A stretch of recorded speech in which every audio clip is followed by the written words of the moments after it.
सो आज का जो हमारा टॉपिक फॉर डिस्कशन वो ये है हाइपरटेंशन इन प्रेगनेंसी और जेस्टेशनल हाइपरटेंशन क्या होती है और इसे कैसे हम डायग्नोस कर सकते हैं प्रेगनेंसी में। Gestational hypertension is when the patient का जो बीपी है वो 20 वीक्स के बाद दो सेपरेट ओकेजन्स पे 140/90 से ऊपर आए तो हम उसे जेस्टेशनल हाइपरटेंशन कहते हैं। क्रॉनिक हाइपरटेंशन पे अगर पेशेंट का बीपी प्रेगनेंसी से पहले ही बढ़ रहा होता है तो उसको हम क्रॉनिक हाइपरटेंशन कहते हैं। जेस्टेशनल इज़ फॉर दोस्त जिनको प्रेगनेंसी के बाद बीपी बढ़ना शुरू होता है। अब पेशेंट में ऐसे कौन कौन से सिम्टम्स आते हैं जिसे हम कह सकते हैं कि उसको बीपी की प्रॉब्लम है।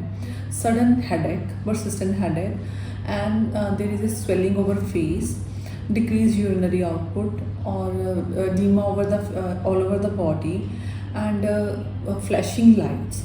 और अगर पेशेंट हमारे पास हॉस्पिटल में आता है और जब रैंडम चेकअप कराने के लिए भी आता है तो हम चेकअप करते हैं तो उसका बीपी 140/90 से ऊपर होता है ऑन रेस्टिंग मोड ऑल्सो। तो इसका ट्रीटमेंट क्या होता है? सबसे पहले तो पेशेंट को एडमिट करके उसके बीपी को मॉनिटर किया जाता है। देखा जा रहा है कि बीपी परसिस्टेंटली हायर है कि लो हो रहा है और फिर पेशेंट को सॉल्ट रिस्ट्रिक्टेड डाइट और मेडिकेशन पे डाल दिया जाता है। अगर उस पर पेशेंट स्टेबल हो जाता है तो बहुत अच्छी बात है। कौन से फैक्टर्स है जिससे हम असेस कर सकते हैं that patient is the high risk factor है इनमें कि पेशेंट को हाइपरटेंशन हो सकती है। Patient who have had history of high BP in the previous pregnancies और patient who is having a history of kidney diseases, diabetes और African American women's are at high risk.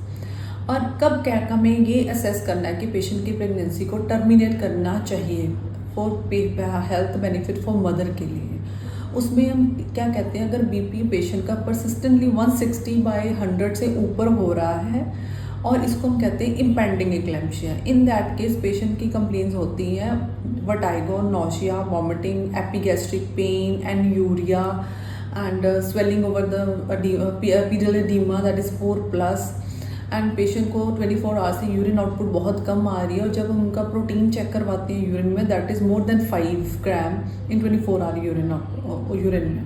So in that case baby को ना देखते हुए mother की health is more important, priority के basis पे हमें प्रेगनेंसी को टर्मिनेट करना पड़ता है। सो होप आपको ये मेरी वीडियो इन्फॉर्मेटिव लगी होएगी।